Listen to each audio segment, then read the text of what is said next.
दिमाग में एक हिंदुस्तान था, एक इंप्रेशन था, और जैसे ही मैं चलना शुरू किया वो इंप्रेशन टूटता गया, बदलता गया, और अंत में जब मैं कश्मीर पहुंचा, मेरा रियलाइजेशन ये था कि जिस चीज को मैं हिंदुस्तान मानता था वो एक्चुअली हिंदुस्तान था ही नहीं, वो मेरे इमेजिनेशन का हिंदुस्तान था,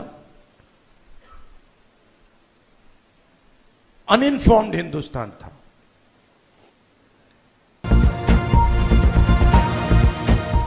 देश की सियासत को समझने वाला हर शख्स ये अच्छी तरह से जानता है कि उत्तर भारत में कांग्रेस की हालत वैसी नहीं है जैसे कि दक्षिण भारत में है।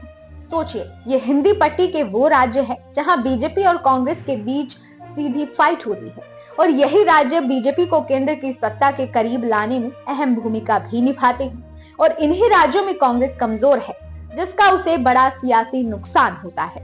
2019 की अगर बात करें तो राजस्थान, जहां कांग्रेस सत्ता में थी, वहां की 25 लोकसभा सीटों में से बीजेपी 24 सीटें जीतने में कामयाब रही। वहीं छत्तीसगढ़ में भी कांग्रेस सत्ता में वापसी करके पहुंची थी, वहां 11 में से 9 सीटें बीजेपी जीतने में कामयाब रही। और मध्य प्रदेश की बात करें तो कांग्रेस ने यहाँ भी बड़ा उलटफेर किया।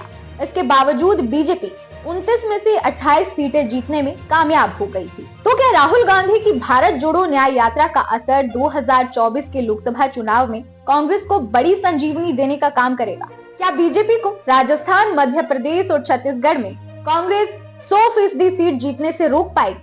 ये सवाल इसलिए क्योंकि जब राहुल गांधी की भारत जोड़ो यात्रा कन्याकुमारी से कश्मीर तक करीब 4080 किलोमीटर से ज्यादा चली, तो दक्षिण में कांग्रेस के पक्ष में हवा बनी, जिसका असर चुनावों में देखने को मिलेगा।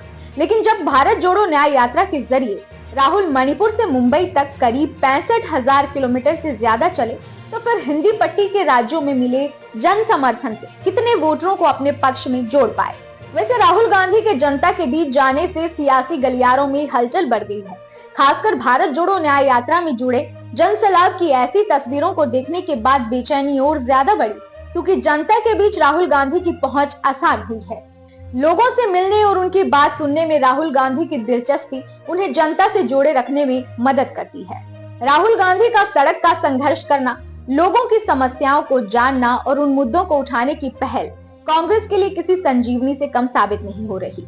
वो भी तब जब कांग्रेस को कोई सुनने वाला ही नहीं था। उस कांग्रेस को लेकर लोगों के विचार बदल रहे हैं, महिलाओं की सोच बदल रही है, क्योंकि राहुल गांधी महिलाओं के हक की बात कर रहे हैं। राहुल गांधी जब से जनता के बीच पहुंच रहे हैं, तब से उनके हितों की बात कर रहे हैं। जब सरकार जनगणना करने को तैयार नहीं है, तब राहुल गांधी ये नारा लगाने से बिल्कुल नहीं चूक रहे कि जिसकी जितनी हिस्सेदारी उसकी उतनी भागीदारी। किसी ने नहीं सोचा होगा कि राहुल कभी ऐसी बात करेंगे, इसलिए उनके व्यक्तित्व के बारे में कहा जाता है कि राहुल गांधी रहस्यमयी शख्सियत में से एक है। वो कब क्या करेंगे कोई नहीं जानता। आजकल सबसे ज्यादा अगर जमीन पर किसी बात की चर्चा कर रहे हैं तो वो है जातिगत जनगणना। इस पर राहुल गांधी का कहना है कि हम जातिगत जनगणना और आर्थिक सर्वे जैसे क्रांतिकारी कदम उठाएंगे ताकि हमें पता चल जाए कि किसकी कितनी आबादी है।